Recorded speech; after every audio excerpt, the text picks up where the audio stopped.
The next 3 Wiccan Sabbat days are called the 3 harvests.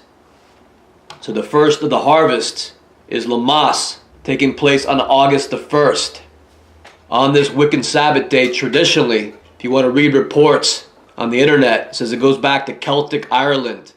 The Wiccans must give thanks to the gods for the harvest of all their crops produced during the summer.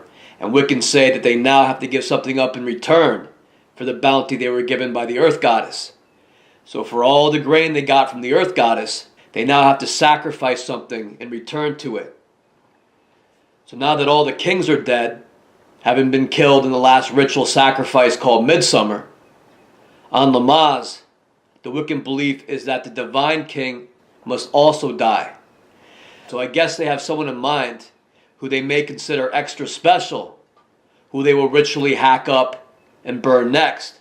Or as Sabin states on page 166, it is an old idea that in times of famine, the king, as the people's emissary, would be sacrificed in order to bring about the harvest. After all, if you want to appease the powers of nature, you don't want to give up a weak person, but the strongest.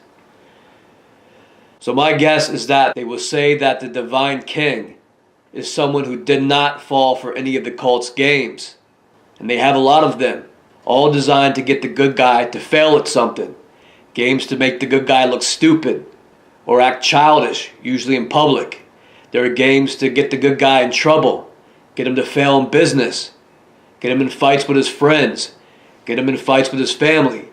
Games designed to get him to cheat on his wife and hook up with a cult member whore. Yet through it all, if this man is able to resist them, see through their games, and make the right choices, the cult will see that he is stronger. He is hard to manipulate and impossible to control. And because he's a real good guy and did everything the right way, this is the type of individual the pagan cult will consider as someone, as the divine king, who needs to be killed now, and really make it a point to go after next.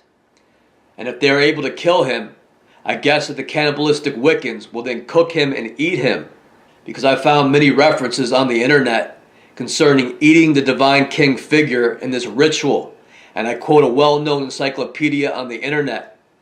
Wiccans mark this holiday by baking a figure of the god in bread and eating it to symbolize the sanctity and importance of the harvest. And in Wicca for Beginners, Sabin writes on page 167, at Lammas, bread was sometimes baked into the shape of a man and then torn apart to symbolize the sacrifice of the divine king or his surrogate. So now this so-called man made of bread will have surrogates and will not only get eaten but torn apart. So it sounds to me that they really hate this guy who is so cool, he is known as the divine king. And we can't forget what we practice in the Christian churches, which is eating bread or communion wafers that symbolize what? That would be the body of Christ or the divine king. Because Wicca is the religion of the inner group that goes on to control all the world's religions. And I truly doubt that someone like Christ got up and announced to all his friends that they should eat him when they were having dinner together. I would bet everything that this statement and this practice came strictly from the Wiccans and not from the original teachings of Christ. The next Wiccan Sabbath day is called Mabon, and this is the second of their so-called harvest festivals, taking place on September the 21st, which is the fall equinox. And the fall equinox is the same as the spring equinox. And all that means is that the day and the night are equal length. So again, to celebrate the Mabon holiday, they will have another death ritual. And I quote Sabin on page 168. Wiccans celebrate the fall equinox as the time when the goddess descends into the underworld. End quote. So now that the guy who is considered the divine king or the sun god has been killed by the cult, it is now time for the cult of Wiccans to go after his wife, the moon goddess, or the divine queen. So the big myth associated with this Wiccan holiday has to do with a Greek lady named Persephone, who according to the story was abducted by Hades, who is the Greek god of the underworld. And she is taken down into the underworld, which is like hell. So if you read explanations about Wicca that explain it as a nature-based religion that simply worships the seasons and cycles of death and birth, you now see exactly how they do that, by raping and killing people in religious style rituals. So, last spring equinox, as equals, the moon goddess and the sun god mated. Then the sun god died in the summer solstice. So now, at this next equinox, I guess the moon goddess must be made equal with the sun god again. And since the sun god is dead, the moon goddess must also die. So the Wiccans will target this woman next, most always involving large bonfires, it seems. Or they will have a ritual designed that will terrify this woman. Large groups of people may rape her, and they'll say this will continue, all this torture and all this abuse, unless you give us your child.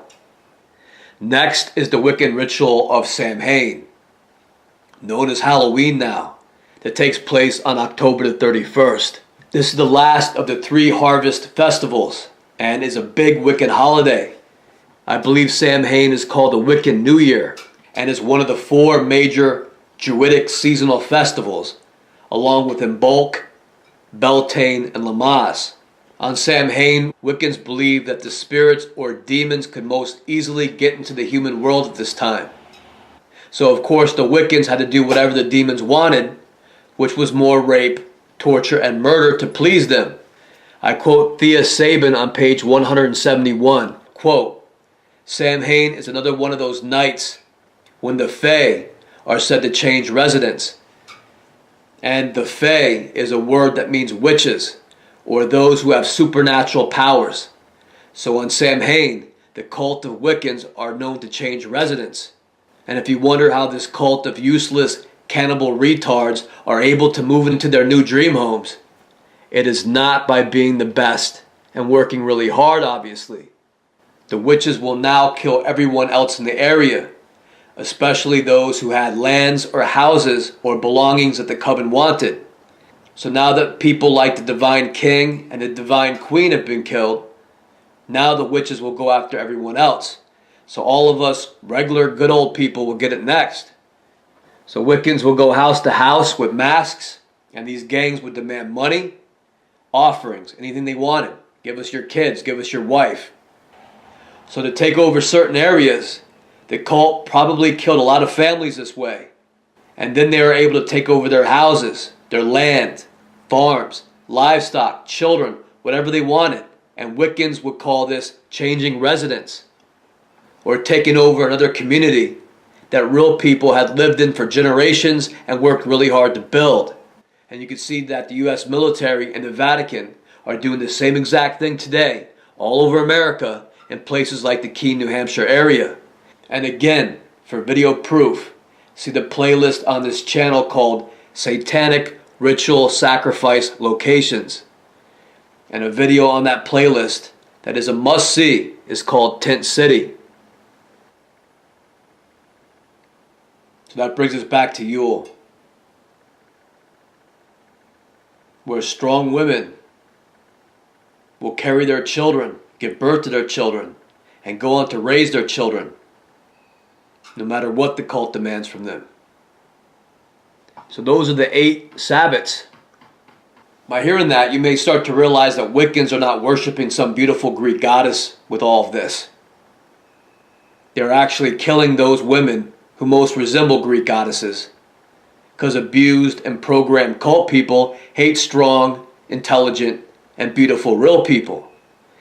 And all these rituals are about manipulation, rape, robbery, and murder, set up by a cult who has learned to attack one person or family at a time. So nobody else understands what is happening until it happens to them. So everyone needs to understand that Wiccans are not worshiping some mighty Celtic god by going after the strongest guy in the community, killing him, then raping his wife and stealing their house and farmland. They are worshiping some demonic god, hell-bent on destroying the best of humanity while promoting the worst. So aside from that lie that Wiccans worship the gods and goddesses found in Celtic, Greek, and Norse mythology, let's talk about who the Wiccans are really worshiping.